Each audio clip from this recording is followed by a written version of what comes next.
अगर पत्नी व्यभिचार में यानी कि अडल्ट्री में रह रही है दोस्तों, तो मेंटेनेंस नहीं देना है दोस्तों। मेरे कई सारे व्यूअर्स के भी सवाल रहते हैं, अगर पत्नी अडल्ट्री में रह रही क्या करना है, कोर्ट ने जो है अंतरिम मेंटेनेंस बांध दिया है। तो ये जजमेंट आप लोगों के लिए है और जरूरत अनुसार आप लोग जो है इस जजमेंट को अपने केस में जो है लगा सकते हैं और मेंटेनेंस देने के लिए मना कर सकते हैं और उसे रद्द भी करा सकते हैं जजमेंट को लगाकर दोस्तों, अगर पत्नी अडल्ट्री में रह रही है। दोस्तों जय हिंद, नमस्कार, मैं एडवोकेट आशीष मिश्रा। लाइक कर दीजिएगा, शेयर कर दीजिएगा, सब्सक्राइब कर दीजिएगा दोस्तों, ताकि ये इन्फॉर्मेशन और लोगों को भी मिल सके दोस्तों। अभी केस टाइटल नोट कर लीजिएगा दोस्तों, कमेंट करिएगा, वहां पर भी मेंशन कर दिया जाएगा। इसके अलावा व्हाट्सएप पे भी जाकर जजमेंट की कॉपी पा सकते हैं दोस्तों।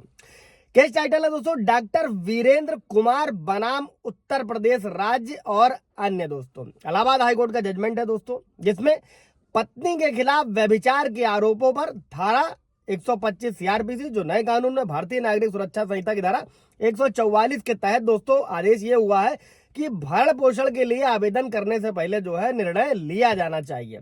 एडल्ट्री को लेकर जब भी मेंटेनेंस अंतरिम कोर्ट द्वारा बांधा जा रहा है, तो अगर पत्नी एडल्ट्री में है तो उस पर डिसीजन देने से पहले विचार किया जाना चाहिए दोस्तों। और इलाहाबाद हाईकोर्ट ने यह माना है कि पत्नी के खिलाफ जो है व्यभिचार के आरोपों पर धारा 125 सीआरपीसी के तहत भरण पोषण के लिए आवेदन करने से पहले कोर्ट को देखना चाहिए।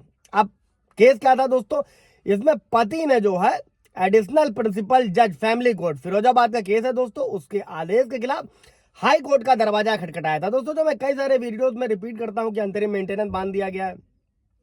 आप लोग हाई कोर्ट आए, अगर सालों साल मुकदमा खिंच रहा है, रेट लगाएं और आगे बढ़े अपने अपने जीवन में। अभी इस जजमेंट को समझते हैं दोस्तों।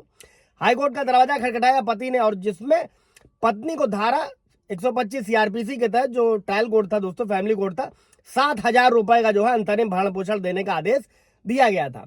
और साथ में यह तर्क दिया गया था कि व्यभिचारी होने के कारण जो है पत्नी धारा 125 4 सबसेक्शन 4, इस पर पूरा ब्रीफ वीडियो आप जाकर देख सकते हैं। और सीआरपीसी इसी धारा के आधार पर किसी भी राहत के हकदार नहीं थी दोस्तों। इलाहाबाद हाईकोर्ट ने क्या किया, 125 के सबसेक्शन 4 में दोस्तों ये प्रावधान है कि अगर पत्नी आपसी सहमति से पति से अलग रहना चुनती है या फिर उसके साथ रहने से इनकार करती है, तो वो अंतरिम या अंतिम भरण पोषण के हकदार नहीं होगी दोस्तों। और इसी मामले की सुनवाई करते हुए जस्टिस संजीव शुक्ला ने कहा कि धारा 125 का जो सबसेक्शन 4 है दोस्तों, उससे ये स्पष्ट है कि एक बार जब पत्नी के खिलाफ व्यभिचार का स्पष्ट आरोप लगाया जाता है दोस्तों, तो धारा 125 सीआरपीसी के तहत मामले से निपटने वाली जो संबंधित अदालत है यानी कि फैमिली कोर्ट से व्यभिचार के मुद्दे पर फैसला करना होता है। यहां तक कि अंतरिम भरण पोषण भी जो है उस मुद्दे पर निष्कर्ष दर्ज करने के बाद में ही दिया जा सकता है। और कोर्ट ने यह पाया कि ट्रायल कोर्ट ने क्या किया था कि पत्नी की ओर से जो है व्यभिचार के जो आरोपों के बारे में कोई टिप्पणी नहीं करी गई थी, और ट्रायल कोर्ट के आदेश पर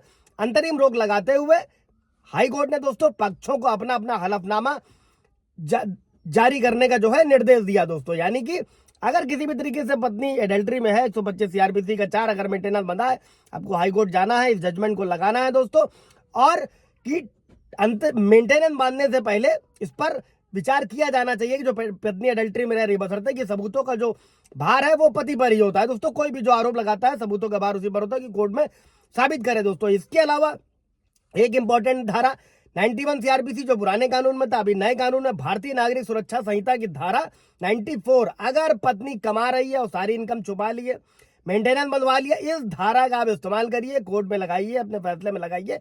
जो भी इनकम उसकी होगी वो निकल कर बाहर आएगी दोस्तों। इससे रिलेटेड कोई सवाल जब होगा तो कमेंट में पूछ लीजिएगा। Thank you.